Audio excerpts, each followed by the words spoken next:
ఒక్క నిమిషం మనతో పాటు పిసిసి అధ్యక్షులు మహేష్ కుమార్ గౌడ్ గారు ఫోన్ లైన్ లో సిద్ధంగా ఉన్నారు. Mahesh Kumar Goud garu, so first of all congratulations. మీరు పిసిసి అధ్యక్షుడిగా ఉన్నప్పుడు 42% రిజర్వేషన్లు ఇవ్వాలని కేబినెట్ నిర్ణయించింది. ఓకే, సో ఎట్లా దీన్ని ఇవ్వబోతున్నారు? ఆర్డినెన్సా లేకపోతే అసెంబ్లీ స్పెషల్ సెషన్ పెడతారా?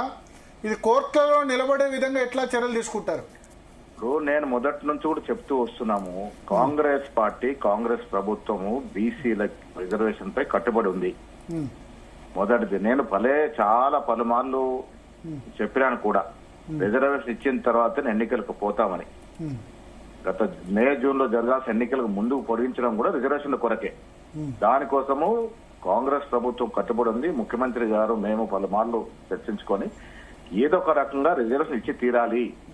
గత ప్రభుత్వం బీసీలు మోసం చేసింది, రిజర్వేషన్ 21% తగ్గించింది. తద్వారా బీసీలకు అన్యాయమైంది చాలా స్థానిక సంస్థల ఎన్నికల్లో. మాకు చిత్తశుద్ధి ఉంది కాబట్టి కామారెడ్డి డిక్లరేషన్ లో మేము ప్రవేశపెట్టడం జరిగింది. దానికి అనుగుణంగా లోకల్ బాడీస్ లో రిజర్వేషన్ 42% ఇస్తూ బిల్లు అసెంబ్లీలో తీసుకురావడం జరిగింది. లోకల్ బాడీ కాకుండా విద్యా ఉపాధిలో కూడా రిజర్వేషన్ ఇస్తూ ఇంకొక చట్టం తీసుకురావడం జరిగింది. ఇవాళ 50% సీలింగ్ ఉంది, దాన్ని ఎత్తివేయాల్సిందిగా కేంద్రానికి మేము లేఖ రాశాం. గవర్నర్ ద్వారా కేంద్ర ప్రభుత్వం పంపించినాము. ఒలుకు పలుకు లేదు బీజేపీ నుంచి. అందుకే ఇది ఆర్డినెన్స్ తీసుకొచ్చి లీగల్ ఆప్షన్స్ అన్ని కూడా అవైల్ చేసుకుని ఎట్టి పరిస్థితుల్లో 42% రిజర్వేషన్ ఇవ్వాల్సిందే. ఆ దశగా ఇవాళ మా కేబినెట్ నిర్ణయం తీసుకుంది. దానికి కట్టుబడినటువంటి పార్టీ కాంగ్రెస్ పార్టీ. ఇవాళ ముఖ్యమంత్రి గారికి, కేబినెట్ మంత్రులందరూ కూడా నేను పీసీ తరఫున ధన్యవాదాలు. ఇవాళ కేబినెట్ తీసుకుంది, దాన్ని ఇంప్లిమెంట్ చేసి తీరుతాం. ఆర్డినెన్స్ ఎందుకు సార్? డైరెక్ట్ గా అసెంబ్లీ పిలవచ్చు కదా. వర్షాకాల సమావేశాలు ఎలాగో సమయం అవుతుంది కదా. మహేష్ కుమార్ గౌడ్ గారు, హలో. మహేష్ కుమార్ గౌడ్ గారు, ఆర్డినెన్స్ ఎందుకు డైరెక్ట్ గా ప్రభుత్వం అసెంబ్లీ పిలవచ్చు కదా? ఇప్పుడు వాయిస్ కట్ అవుతుంది. హలో, ఆర్డినెన్స్ ఎందుకు సార్ డైరెక్ట్ గా అసెంబ్లీ పిలవచ్చు కదా అని అంటున్నా. హలో, పీసీఆర్ ఒకసారి మళ్ళీ కట్ చేసి కాల్ కలపండి మహేష్ కుమార్ గౌడ్ గారిని. సో ఒకసారి ఆయన అంటుంది ఏంటంటే, నేను మొదటి నుంచి చెప్తున్నాను ఏంటంటే, ఖచ్చితంగా బీసీ రిజర్వేషన్ 42% ఏదైతే ఉందో అది ఇంప్లిమెంట్ చేసే లోకల్ బాడీ ఎలక్షన్స్ పోతాము. దానికి ఆలస్యం జరిగిన కారణం కూడా అదే. అందుకనే మొదటి నుంచి చెప్తున్నాను, చెప్పే చేసి వెళ్తాం. అసెంబ్లీలో దీన్ని ఆమోదించుకుంటాం. ఆర్డినెన్స్ జారీ చేసైనా లేదా తర్వాత అయినా సరే ఖచ్చితంగా 42% రిజర్వేషన్లతోనే స్థానిక సంస్థల ఎన్నికలకు వెళ్తామని మహేష్ కుమార్ గౌడ్ చెప్తున్నారు. ఒకసారి మళ్ళీ ఆయన్ని ఫోన్ లైన్ లో తీసుకునే ప్రయత్నం చేద్దాం. మహేష్ కుమార్ గౌడ్ గారు, చెప్పండి. ఒకటి డౌట్ ఏంటంటే, ఇప్పుడు ఆర్డినెన్స్ అసెంబ్లీ లేని సమయంలో పెట్టాలి. ఇప్పుడు ప్రత్యేక సమావేశాలు పెట్టొచ్చు కదా. ప్రత్యేక ఎందుకు? వర్షాకాల సమావేశాలు జనరల్ జూలై. ఆర్డినెన్స్ అయినా అసెంబ్లీలో చట్టమైనా ఒకటే. అసెంబ్లీ లేదు కాబట్టి ఆర్డినెన్స్ ద్వారా చేయాలనుకుంటా ఉన్నాం. 6 నెలల లోపు ఈ ఆర్డినెన్స్ కి చట్టబద్ధత తీసుకురావచ్చు. ఇది ఆనవాయితీ. ఇవాళ ఆర్డినెన్స్ ద్వారా ఎలక్షన్లు పోయి వచ్చి 6 మాసాల లోపల ఎప్పుడు అసెంబ్లీ ఉంటే అప్పుడు చట్టం తీసుకొచ్చే ప్రయత్నం చేస్తా ఉంది మా పార్టీ. మాకు చిత్తశుద్ధి ఉంది. 42% బీసీలకు రిజర్వేషన్ ఇచ్చి తీరుతామని నేను పదే చెప్తూ వచ్చినాను. చాలా మంది చాలా రకాలుగా డివైడ్ చేస్తూ వీళ్ళు కాదు, వీళ్ళు చెయ్యరు, కారు పోరు అన్నారు. నేను మొదటి కూడా ఇదే మాట చెప్తా ఉన్నాను. మేము మా ప్రభుత్వం 42% బీసీలకు రిజర్వేషన్ పై కట్టుబడి ఉన్నాము. అదే దశగా కేబినెట్ నిర్ణయం తీసుకుంది. నేను కేబినెట్ కి, ముఖ్యమంత్రికి ధన్యవాదాలు తెలియజేస్తా ఉన్నాను. ఓకే, సో అంటే ఇప్పుడు అసెంబ్లీ 6 నెలల్లోపు ఆమోదించవచ్చు అన్నది ఓకే. తర్వాత బట్ ఎవరైనా కోర్టుకు వెళ్తే ఎట్లా ఈ ఆర్డినెన్స్ మీద? ఇప్పుడు మిగతా పార్టీలు ఇప్పటి వరకు ఏమున్నాయి, బీజేపీ గాని బీఆర్ఎస్ గాని ఎందుకు కాలయాపన చేస్తున్నారు? మీరు చట్టం తీసుకొచ్చి చేయొచ్చు కదా అనే మాట చెప్పినారు. వాళ్ళకి నిజంగా చిత్తశుద్ధి ఉంటే ఎవరికి కూడా కోర్టుకు పోకుండా ఉండాలి. ఒకరు పోయిన లీగల్ ఆప్షన్స్ అన్ని కూడా మాకు చిత్తశుద్ధి ఉంది కాబట్టి ఏ రకంగా ఇవ్వగలిగితే అన్ని ఆప్షన్స్ ని అవైల్ చేసుకుంటాము. అన్ని ఆప్షన్స్ అవైల్ చేసుకుని రిజర్వేషన్ ఇచ్చి తీరుతాము. అంటే ఇప్పుడు వర్షాకాల సమావేశాలు జనరల్ గా జూలైలోనే ఉంటాయి కదా. జూలైలో డైరెక్ట్ గా అసెంబ్లీ సమావేశాలు పెట్టకుండా ఇవాళే ప్రోరోగ్ చేశారు. నిజానికి సెషన్ కూడా ఉంది. ఆ సెషన్ ఆన్గోయింగ్ సెషన్ ఇవాళ ఇవాళ ప్రోరోగ్ చేశారు. డైరెక్ట్ గా సెషన్ కాల్ చేసి రావాలి అన్నప్పుడు ప్రోరోగ్ చేయాలి. సమయం తక్కువ ఉంది, కోర్టు డైరెక్షన్ ఉంది. సెప్టెంబర్ 30 లోపు జరపాలని మీరు ఏర్పాట్లు చేయాలి. ఈ ఏర్పాట్లకి దాదాపు 1.5 మంత్ పడుతుంది. ఏర్పాట్లు చేయాలి కాబట్టి తక్షణమే ఆర్డినెన్స్ తీసుకోవాల్సిన అవసరం వచ్చింది. అందుకే అసెంబ్లీ ప్రోరోగ్ చేసి ఆర్డినెన్స్ తీసుకోవడం జరిగింది. ఆర్డినెన్స్ కి చట్టానికి పెద్ద తేడా లేదు. 6 మాసాల్లో కూడా ఆర్డినెన్స్ చట్టం రూపంలో ఉంటది. ఈ ఆర్డినెన్స్ ద్వారా ఎన్నికలకు పోయి 6 నెలల లోపు చట్టం తీసుకొస్తాం. 6 నెలలలోపు దీని చట్టం అంటే ఇప్పుడు ఒక ప్రతిబంధకం ఉంది. కేసీఆర్ గవర్నమెంట్ గతంలో 10 సంవత్సరాలు కంటిన్యూస్ గా రిజర్వేషన్ ఒకటే ఉండాలని చెప్పింది. లాస్ట్ టైం 23% ఇంప్లిమెంట్ అయింది. ఇప్పుడు 42% ఇంప్లిమెంట్ కావాలంటే మళ్ళీ అన్ని రిజర్వేషన్ చేంజ్ చేయాలి. దీనికి కూడా కొంత ప్రక్రియకు సమయం పడుతుంది కాబట్టి అసెంబ్లీ చేయాలంటే ఇంకా టైం పడుతుంది కాబట్టి ఆర్డినెన్స్ రూపంలో ఎన్నికలకు పోతా ఉన్నాము. రేపటి నుంచే ప్రక్రియ మొదలవుతుంది. సెప్టెంబర్ మధ్యలో ఎన్నికలు ఉండే అవకాశం ఉంటది. సెప్టెంబర్ మధ్యలో ఎన్నికలు సెప్టెంబర్ 30 లోపల పెట్టాలన్నది. ఆ సెప్టెంబర్ 30 లోపల ఏదో ఒక డేటు రేపు ఎల్లుండి కానీ ఇదంతా ప్రక్రియ జరుగుతుంది, నిర్ణయం అవుతుంది. Okay. So elections maybe in September అంటే ఇవాళ జూలై 10 కదా సార్? ఎందుకు 2 నెలల సమయం? ఎందుకు? ప్రక్రియ మొత్తం కావాలి. మీరు అన్నట్టుగా రిజర్వేషన్లు ఏంటో తేలాలి. టెక్నికల్ గా ఏం సమస్యలు వాటిని కూడా అధ్యయనం చేయాలి. చేసిన తర్వాత ఒక నిర్ణయం తీసుకుంటారు. ఓకే. దానికంటే ఆ రిజర్వేషన్లు మొత్తం 23 నుంచి 42% పెంచాలి. ఆ రోస్టర్ ఎంపీటీసీ దేనికి, సర్పంచ్ ఏంటి, వార్డు మెంబర్ ఏంటి, ఇది ఒక 1 నెల రోజులు సమయం తీసుకుంటుందా? సమయం పడుతుంది కాబట్టి ఆర్డినెన్స్ ద్వారా పోతా ఉన్నాం. ఓకే, సమయం పడుతుంది, ఆర్డినెన్స్ తీసుకుంటాం. Thank you Mahesh Kumar Goud garu. So yes Rajaram Yadav గారు. సో ప్రభుత్వ స్ట్రాటజీ అర్థమైంది. కట్ అయినారు ఒక మాట లేదా ఆయన ముఖ్యమంత్రి దగ్గరికి వెళ్తున్నారు కేబినెట్ సమావేశం తర్వాత. ఎందుకంటే ఆయన కంగ్రాచులేషన్ వెళ్తున్నారు, అందుకోసం మనకు మధ్యలో ఆగి ఇచ్చారు, అందుకనే చెప్పలేదు. ఇప్పుడు మీరు చెప్పండి. ఎస్ ఏమంటున్నా అంటే ఒకటి వాళ్ళు 2 బిల్లులు పెట్టారు. ఒకటేమో స్థానిక కట్ అవుతుంది విద్యా ఉద్యోగ రంగాల్లో కూడా 40% ఇస్తామని వాళ్ళు ఒక ఇంకో బిల్లు పెట్టారు. మరి దాని సంగతి ఏందని అన్నాడు అనుకున్నా, అన్న వెళ్ళిపోయాడు. విద్యా ఉద్యోగ రంగాలకు సంబంధించి అంటే మీరు దానికి సంబంధించి ఏంటి అని అడగబోయారు, అంతేనా? సో ఒకటి మనకు బ్రేకింగ్ న్యూస్ అంటుంది. కాంగ్రెస్ పార్టీకి సంబంధించిన ప్లాన్ క్లారిటీ అయింది. సెప్టెంబర్ మధ్యలో స్థానిక సంస్థల ఎన్నికలు జరగబోతున్నాయి. జూలై 10వ తేదీ వాళ్ళ జూలైలో ఉండవు, ఆగస్టులో ఉండవు, సెప్టెంబర్ మధ్యలో జరగబోతున్నాయి. ఇప్పుడు ఏంటంటే ఫస్ట్ ఆర్డినెన్స్ జారీ చేస్తారు. ఇమీడియట్ గా ఆర్డినెన్స్ జారీ చేసి స్థానిక సంస్థలకు సంబంధించి చూసేది రాష్ట్ర ఎన్నికల సంఘం. సో రాష్ట్ర ఎన్నికల సంఘానికి 42% రిజర్వేషన్లకు సంబంధించి జీవో ఇష్యూ చేస్తూ గతంలో పంచాయతీ చట్టం ఏదైతే ఉందో దానికి సవరణ చేసి రాష్ట్ర ఎన్నికల సంఘానికి నోటిఫై చేస్తారు. 23% మేము 42% చేస్తున్నామని నోటిఫై చేస్తారు స్పందన. సో రాష్ట్ర ఎన్నికల సంఘం అప్పుడు ఏం చేస్తుందంటే 42% రిజర్వేషన్ ఆధారంగా పంచాయతీల్లో సర్పంచులకు రిజర్వేషన్ ఇంతకుముందు 23% ఉంది, 42% బీసీలకు, ఎస్సీలకు 15%, ఎస్టీలకు ఎంత గతంలో ఎంత ఇంప్లిమెంట్ అయిందో అంత. తర్వాత వార్డు మెంబర్స్ లో కూడా 42% బీసీలకు ఉంటుంది. నెక్స్ట్ దాని తర్వాత ఎంపీటీసీలో 42% బీసీలు, ఎస్సీ, ఎస్టీ. జడ్పీటీసీలో 42% బీసీ, ఎస్సీ, ఎస్టీ. అట్లాగే ఎంపీపీల్లో కూడా మండల పరిషత్లో కూడా 42% రిజర్వేషన్ ఉంటుంది. జడ్పీ చైర్మన్ లో కూడా 42% ఉంటుంది. సో దీనికి అనుగుణంగా రాష్ట్ర ఎన్నికల సంఘం ఎక్సైజ్ స్టార్ట్ చేయాలి. దానికి ఒక 10-15 రోజులు తీసుకుంటారు. అంటే జనాభా ఆధారంగానో లేకపోతే ఎట్లా వల్లపురెడ్డి రవీందర్ రెడ్డి గారు డ్రా ఇస్తారా ఎట్లా? అంటే ఇది రోస్టర్ సిస్టమ్ లా మొత్తం మీరు అన్నట్టు వార్డు మెంబర్ నుంచి అంటే జనాభాను తీసుకుంటారు.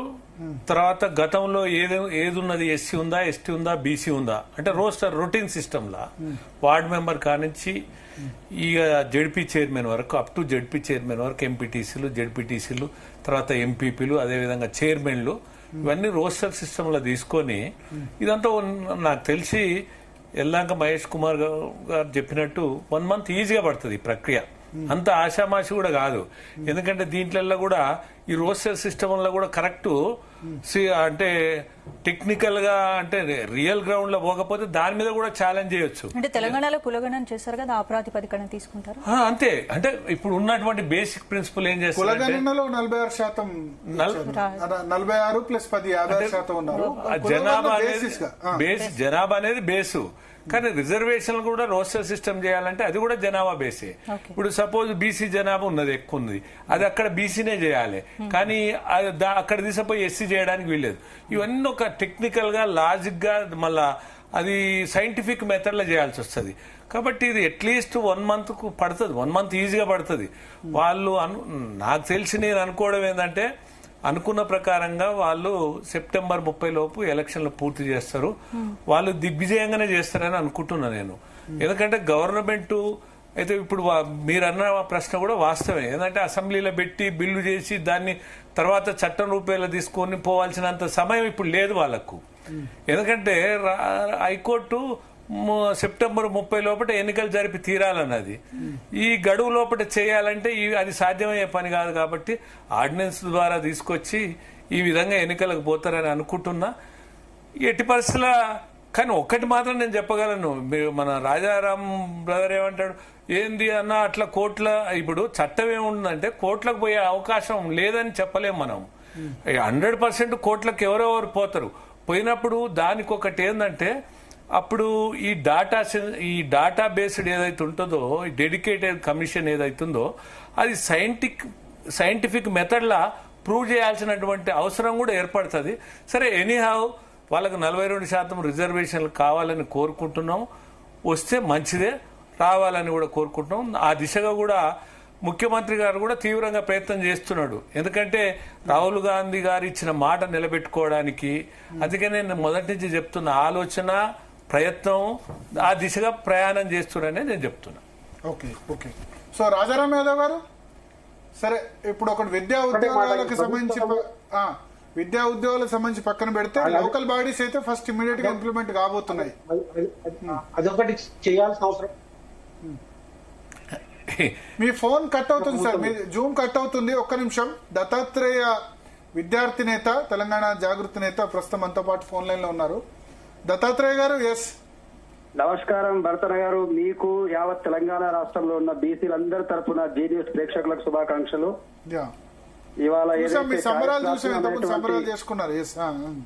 ఇవాళ ఏదైతే చారిత్రాత్మకమైనటువంటి అంశం, రాష్ట్రంలో ఉన్నటువంటి బీసీల చిరకాల స్వప్నం, విద్యా ఉద్యోగ రాజకీయాలలో రిజర్వేషన్లు సాధించడం అనేటువంటిది దశాబ్దాలుగా జరుగుతున్న పోరాటం ఇది.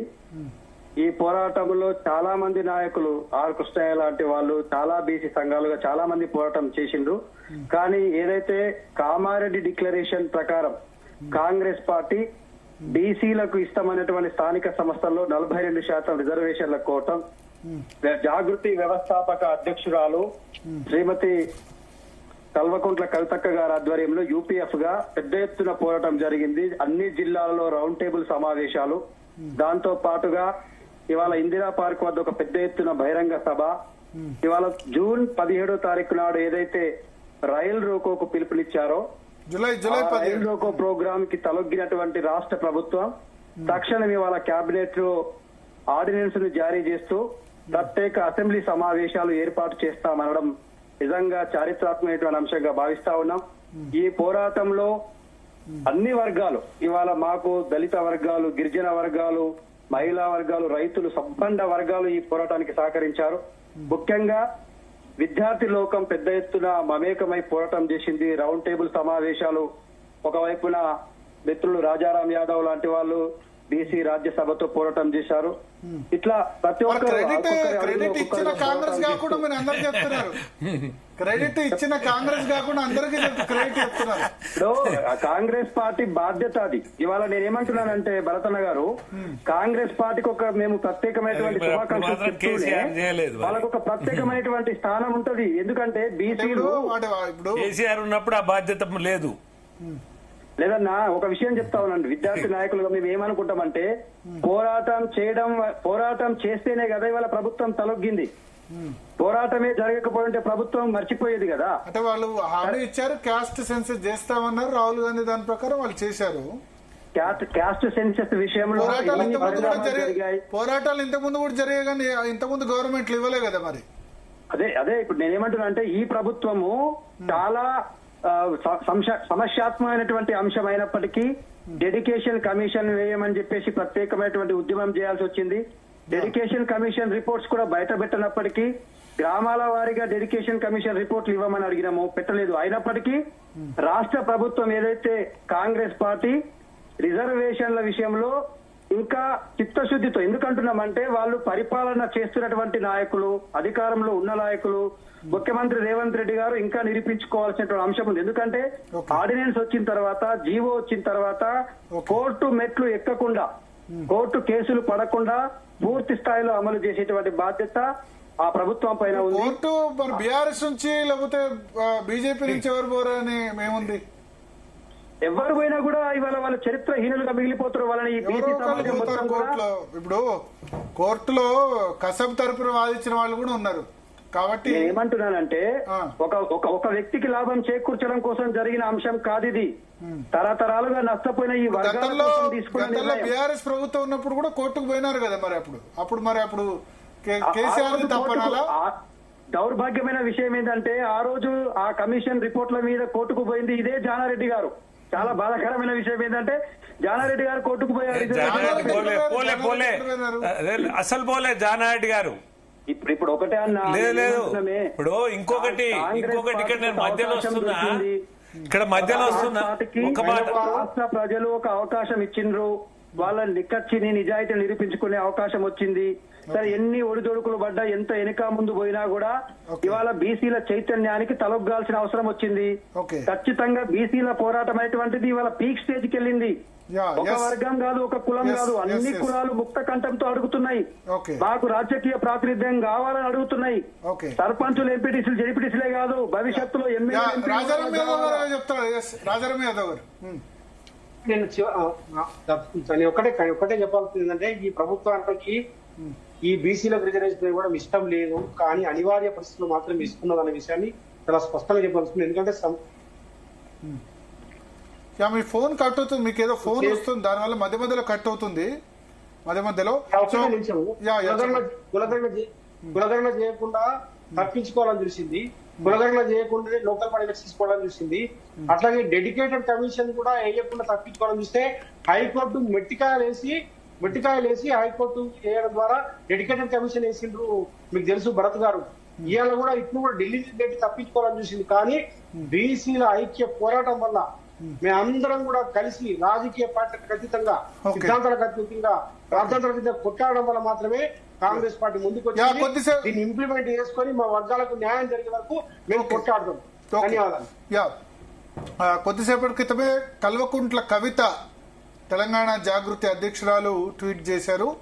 I welcome the state cabinets decision to hold local body elections only after providing for 42% reservation for backward classes by amending the existing act. Necessary steps in this regard should be initiated immediately. The state government decision is a clear victory for BCs of Telangana and Telangana Jagruti, which had steadfastly demanded 42% reservation for BCs. So ఆమె clear గా చెప్పారు 42% రిజర్వేషన్లు ప్రభుత్వం ఏదైతే నిర్ణయం తీసుకుందో దాన్ని welcome చేస్తున్నాం. దీని విషయమే ఇమ్మీడియట్ గా స్టెప్స్ తీసుకోవాలి. ఇది తెలంగాణ జాగృతి, అదేవిధంగా బీసీల విజయంగా కవిత అభివర్ణిస్తున్నారు. థ్యాంక్ యూ వల్లపరెడ్డి రవీందర్ రెడ్డి గారు, రాజారాం యాదవ్ గారు, శ్రీనివాస్ గౌడ్ గారు, వి హనుమంతరావు గారు, అదేవిధంగా శరత్ గారు, పిసిసి అధ్యక్షులు మహేష్ కుమార్ గౌడ్ గారు ఈ చర్చలో పాల్గొన్నందుకు. మొత్తానికి రాష్ట్ర ప్రభుత్వం 42% రిజర్వేషన్లకు కేబినెట్ గ్రీన్ సిగ్నల్ ఇచ్చింది. ఇది అల్టిమేట్ గా ఇప్పుడు దీన్ని రాష్ట్ర ఎన్నికల సంఘానికి పంపించిన తర్వాత రాష్ట్ర ఎన్నికల సంఘం మొత్తం డీలిమిటేషన్ చేయాల్సి ఉంటుంది. మరొకసారి క్లియర్ గా చెప్తున్నా, 42% రిజర్వేషన్ ఇప్పుడు జరగబోతే రాష్ట్ర ఎన్నికల సంఘం అన్ని సర్పంచ్ స్థానాలకు సంబంధించిన రిజర్వేషన్లు మారుతాయి, అన్ని వార్డు మెంబర్ల స్థానాలు రిజర్వేషన్లు మారుతాయి, అన్ని ఎంపీటీసీల రిజర్వేషన్లు మారుతాయి, అన్ని జడ్పీటీసీల రిజర్వేషన్లు మారుతాయి. అంటే మళ్ళీ అదే కూడా రావచ్చు, కానీ ఖచ్చితంగా 10 సంవత్సరాల పాటు అదే ఉంటుంది. గతంలో ఏదైతే కేసీఆర్ ప్రభుత్వం చెప్పిందో అది జరగదు. సో ఇంకొన్ని బీసీలకు అడిషనల్ గా స్థానాలు 19% అడిషనల్ గా ఉండే అవకాశం ఉంది. ప్లస్ ఎంపీపీలు కూడా 42% అవుతాయి. జడ్పీటీసీ ఎన్నుకునే జడ్పీ చైర్మన్లు కూడా 42% వచ్చే అవకాశం ఉంది. ప్రొవైడెడ్ ఇప్పుడు రాష్ట్ర ప్రభుత్వం జారీ చేసే ఆర్డినెన్స్ మీద ఎవరైనా కోర్టుకు వెళ్ళి మళ్ళీ కోర్టు కొట్టేస్తే మాత్రం అది దానిలో చేయగలిగింది ఏది లేదు. ఎందుకంటే గతంలో మొన్న బీహార్లో ఈ రిజర్వేషన్స్ ను కొట్టేశారు.